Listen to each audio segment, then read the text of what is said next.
So, eto na nga po mga SSS members and pensioners, kakapasok lang po ha. Mahalaga ito na anunsyo, napakahalaga mga petsang ito na kung saan po ay dapat ninyo malaman para po hindi po maantala ang inyong mga transaksyon sa SSS. Well, ang mahalagang advisory na ito posted po sa official Facebook page ni SSS kung saan mga petsa po na dapat hindi kayo pupunta sa mga branch ni SSS o sa main office dahil sarado po ang SSS, no? So, ano-ano nga bang mga petsa na ito? Una po, nagsimulan na noong December 24 ng bispiras ng Kapaskuhan ay special non-working holiday po yon. Tapos, December 25 kahapon ay regular holiday dahil nga po sa Pasko.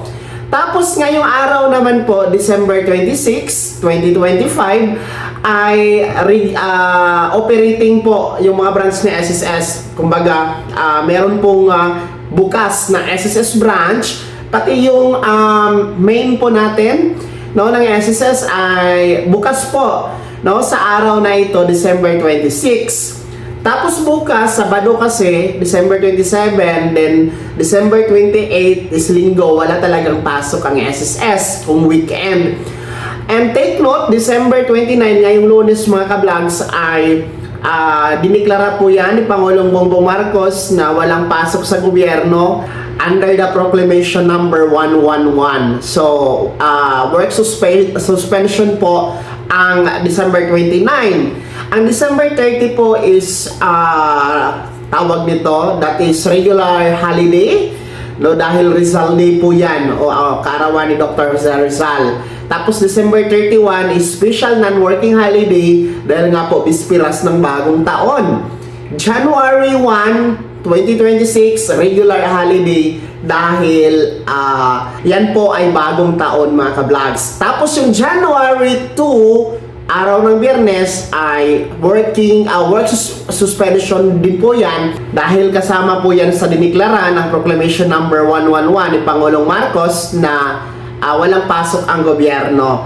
So, January 3 and 4 is weekend. Wala din po ang SSS. Ibig sabihin mga ka-vlogs, maliban sa araw na ito na bukas ang SSS, ang balik po nila is January 5 na po, araw ng Lunes, 2026. Kaya napakahaba po ang working or holidays, no?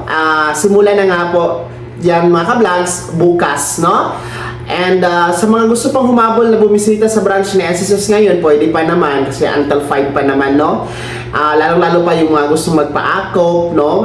May mga transaksyon na gusto i-follow up. Pwede pa kayong humabol sa mga branch ni SSS dahil bukas po sa araw na ito, no, Biyernes, December 26, 2025. So tandaan niyo po ha mga petsang yan para hindi po kayo makapunta sa mga branch ni SSS o sa main office para hindi po maaksayan yung panahon at pamasahe mga ka-vlogs. So at yan po ang mga mahalagang petsa, mahalagang abiso po yan mula sa SSS. Dapat alam nyo mga SSS pensioners. Merry Christmas po! Advance Happy New Year! Mag-ingat ang lahat. God bless mga ka-vlogs!